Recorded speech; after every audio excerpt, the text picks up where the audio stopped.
Today's thought is the best way to get started is to quit talking and begin doing. Good morning, students. Welcome back. I hope all of you are safe and fit at home, studying well, and completing your work on time. This video is for the students of class 8, subject English.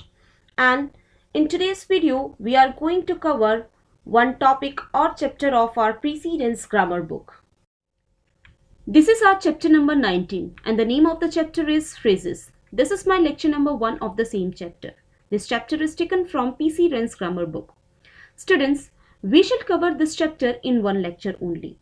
And topic to be covered are definition, types of phrases along with examples to be done in detail. After then, we shall discuss the homework solution of the homework which was assigned you in lecture number 1 of chapter 18, that is punctuation. A question arises, what is a phrase? But before knowing the meaning of a phrase, we should know what is a sentence. So now let us see the definition of sentence. A sentence is a combination of words that makes complete sense. A sentence must have at least one subject and one predicate. But there may also be more than one subject and predicate. That is, a phrase and a clause are also parts of a sentence. Now let us see what is the definition of phrase. A phrase is a group of words that forms a part of a sentence. It does not include a subject and a verb. Hence, a phrase cannot stand alone. But if it is used in a sentence, it has a unique meaning. But when it is used alone in the sentence, so it does not have any meaning. Now let us see an example to clarify it. There was a fire in the forest. So here, in the forest. Now, is it a group of words? Yes, it is group of words. This group of words having subject or verb? No. There is no subject-verb combination. Is it making any sense while standing alone? No. So, it has no meaning if used alone in a sentence. Let me use this group of words in a sentence. This group of words now conveying a meaning. There was a fire in the forest. So as you can see that when the group of words it is using with another group of words, then it is giving us a complete meaning. So in the forest satisfies all condition, hence it is a phrase. So the underlined group of words in the sentence above is a phrase. It is depending upon their function. Phrases can be of various types, but in your book only 3 types of phrases are there. So let us see what are they. Now let us see kinds of phrases which are given in your book, although there are various kinds of phrases. Number 1, noun phrase. Number 2, adjective phrase. Number 3, adverb phrase. Basically, in your book, only 3 kinds of phrases are given, that is noun, adverb, and adjective. So now let us read each of them in detail. So first of all, let us see what is a noun phrase. A noun phrase is a group of words consisting of a noun and other related words, usually modifiers and determiners, which come after or before the noun.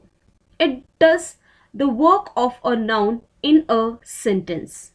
Or in simple way, you can say that a noun phrase acts like a noun in the sentence.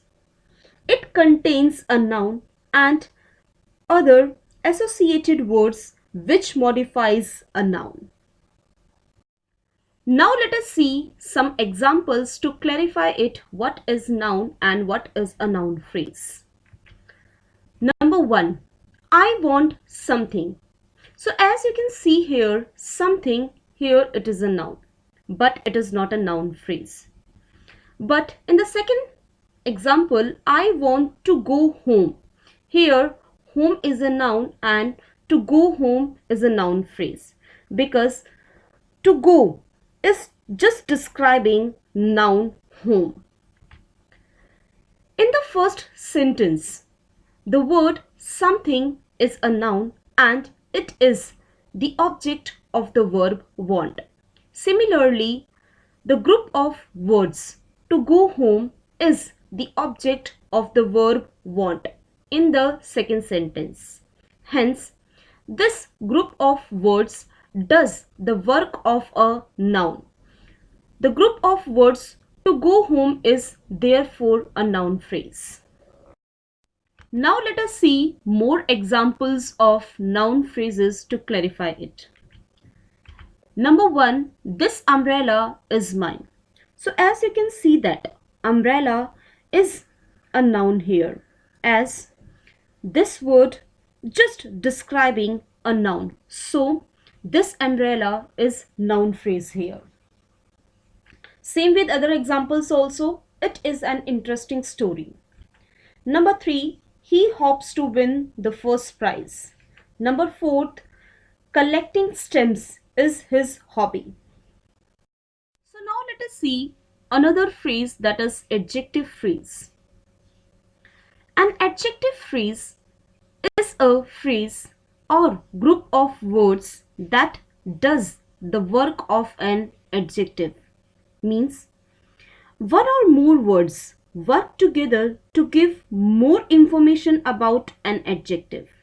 And what does adjective do? It modifies a noun or pronoun. To know about it, what is an adjective phrase, let us compare the sentences given below. Number 1, he is a wealthy man. As you can see that man is a noun here and the word wealthy, it is describing or telling more about the man. So wealthy is an adjective here. It is not a phrase. Number 2, he is a man of wealthy. So here it will be noticed that the group of words of wealth does the work of an adjective because it tells us what sort of man he is. Hence, such a group of words is called an adjective phrase. So now let us see more examples to clarify it. Number 1, that was a cowardly act. Here the word act is a noun and word cowardly is an adjective here which is telling more about a noun act. That is why the word cowardly, it is an adjective, not adjective phrase. And the meaning of cowardly means lacking courage. Number 2, that was an act of cowardice. Here the word of, it is just helping the word cowardice, and of cowardice is an adjective phrase here. Same with other examples also. Brutus is an honorable man. So here honorable is an adjective, not adjective phrase. Brutus is a man of honor. So here of honor is adjective phrase. He occupies a very important position. So here word important is an adjective. He occupies a position of great importance. So here great importance is an adjective phrase.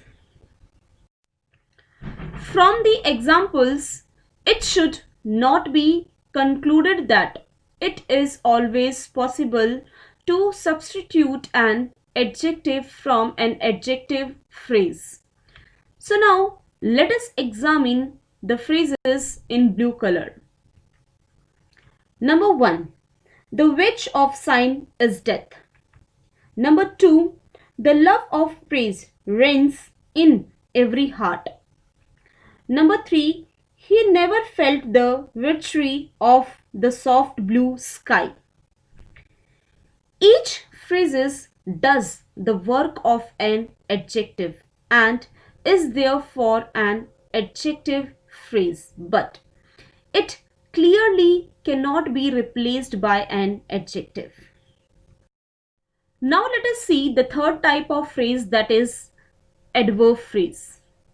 So let's see the meaning of an adverb phrase. An adverb phrase is simply a group of one or more words that function as an adverb in a sentence. Just an adverb can modify a verb, adjective, or another adverb. An adverb phrase of more than one word can further describe a verb, adverb, or adjective in a sentence. Adverb phrases typically answers the questions how, where, why, or when something was done. So now let's see some examples to clarify it. Let's compare both the sentences. Rama spoke loudly. Rama spoke in a loud voice.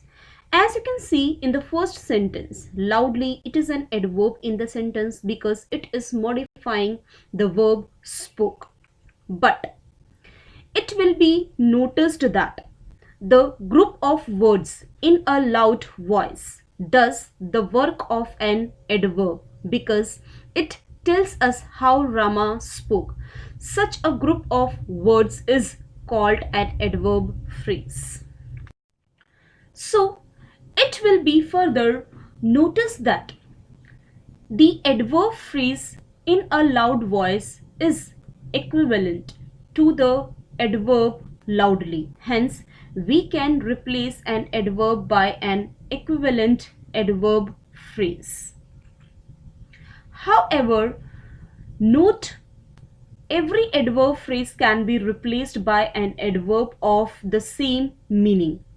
For instance, in the sentence, the boy stood on the burning deck.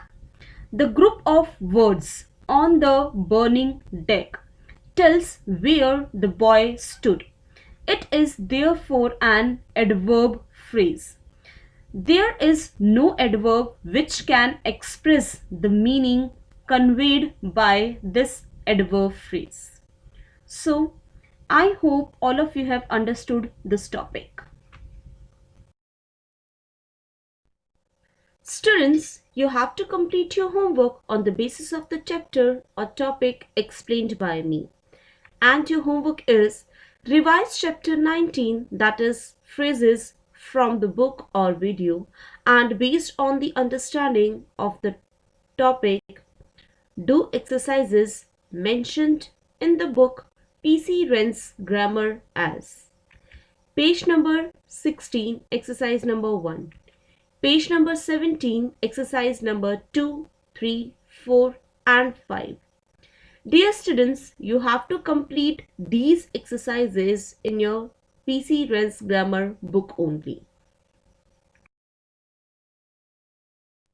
Still, many students are not having their book with them. So here in this video, I have mentioned your homework in detail. So let us see exercise number 1. Question is, underline the noun phrases in these sentences. Number 1 is, his father wished to speak to the headmaster. Number 2 is, the wicked vizier loves getting people into trouble. Number third is the poor debtor intended to pay back every penny of the money. Number fourth is he dislikes having to punish his servants. Number fifth is horses prefer living in dark stables. Number sixth is I should hate to do such a thing. Number seventh is have you ever tried climbing a coconut palm? Number eight is thinking good thoughts precedes good actions. Now let us discuss exercise number 2. Question is replace the adjectives in the following sentences by adjective phrases. Number 1 is the rose is a very beautiful flower. Number 2 is a courageous man does not fear danger. Number 3 is heroic deeds deserve our admiration. Number 4 is much has been said about the Swiss scenery. Here Swiss means related to Switzerland. So all the highlighted words are adjectives. Now let us discuss exercise number 3. Question is replace the adjective phrases in the following sentences by adjectives. Number 1 is some of the buildings in New York are of great height. Number 2 is Nelson was a boy without fear. Number 3 is it was a sunset of great beauty. Number 4 is nobody likes a person with a bad temper. So, the highlighting group of words are adjective phrases. Now let us see exercise number 4. Question is substitute adverbs with the adverb phrases in the following sentences. Substitute means replace. So, number 1 sentence is that boy works with energy. Number 2 is I will be with you in a short time. Number 3 is he suffered with patience. Number 4 is he met his misfortune with courage. Number 5 is I accept your statement without reserve. Now let us see exercise number 5. Question is frame sentences containing the following adverb phrases. Number 1 is at all costs. Number 2 is at the top of his voice. Number 3 is in a hurry. Number 4 is to my satisfaction. Number 5 is under lock and key. Number 6 is for good. Students, you have to complete these exercises in your book only. Students, now in this video we shall discuss the homework solution of the homework which was assigned you in lecture number 1 of chapter 18, that is punctuation.